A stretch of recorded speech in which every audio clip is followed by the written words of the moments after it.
Ok alors, créer un produit numérique, c'est déjà une super étape. Mais, soyons honnêtes, comment est-ce qu'on sort de ce cycle un peu fou de créer, vendre un tout petit peu, et puis devoir tout recommencer à zéro? C'est ce qu'on va décortiquer aujourd'hui. Comment travailler plus intelligemment pour générer des revenus de manière plus durable?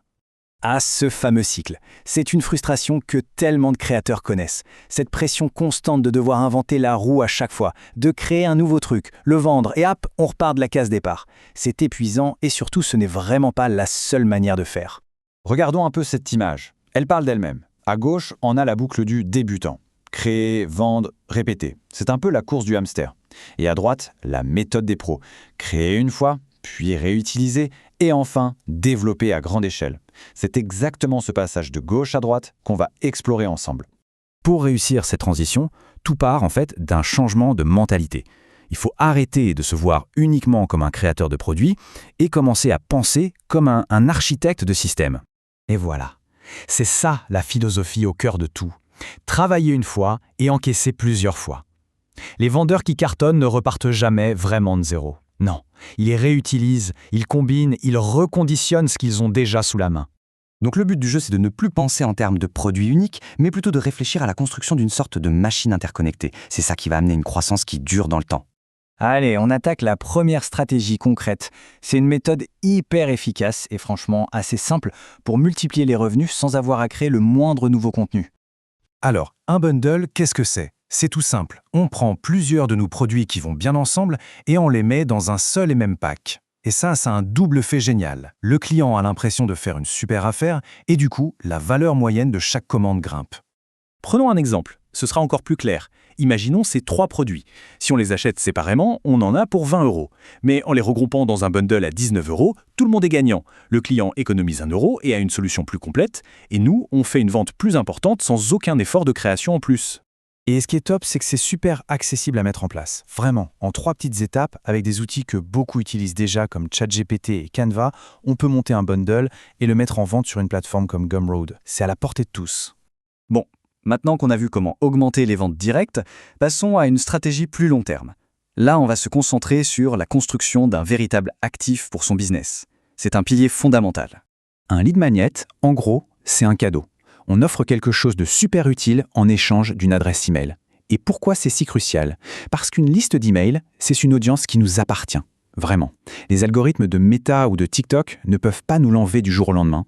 Et comme exemple de cadeau qui fonctionne bien, on peut penser à une checklist pratique, un petit pack de ressources Premium ou même un aperçu d'un de nos plus gros produits. Ce sont des choses rapides à créer qui montrent tout de suite la valeur qu'on peut apporter. Et là encore, le processus est très simple. On crée le contenu, souvent avec un petit coup de main de l'IA, on le met en forme de manière pro sur Canva, et surtout, on automatise la livraison.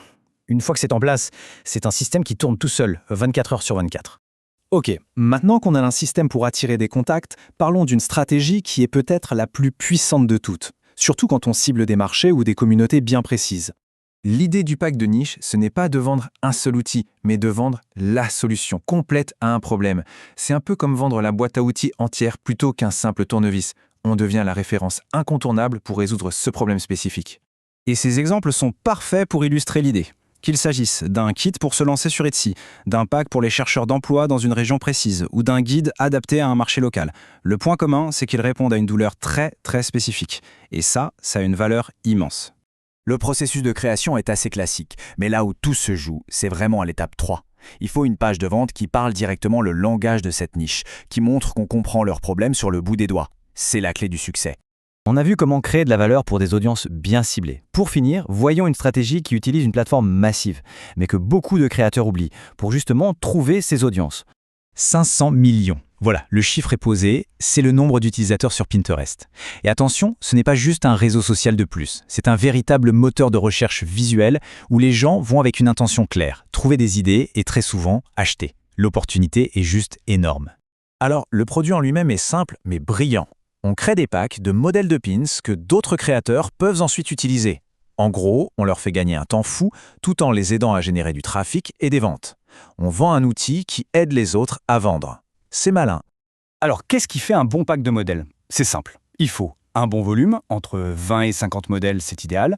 Le bon format, bien sûr, vertical pour les mobiles, et évidemment un design qui soit esthétique, moderne et qui donne envie. C'est exactement ce que les vendeurs sur Etsy ou Gumroad recherchent. Et ce qui est intéressant, c'est le processus de création très moderne. On peut utiliser ChatGPT pour les idées de texte, Midjourney pour créer des visuels uniques et Canva pour assembler le tout. Et pour vendre, Etsy est souvent la marketplace parfaite car les clients potentiels y sont déjà. Au final, s'il y a une chose à retenir, c'est celle-ci. On ne vend plus juste un produit. On construit un système. Chacune de ces stratégies est une pièce du puzzle, un rouage dans une machine conçue pour être durable et pour grandir avec le temps. La question, ce n'est donc plus de savoir s'il faut le faire, mais plutôt par où commencer. Chaque stratégie est une brique qui permet de construire quelque chose de solide et de rentable. Alors, quelle sera la toute première brique de votre édifice ?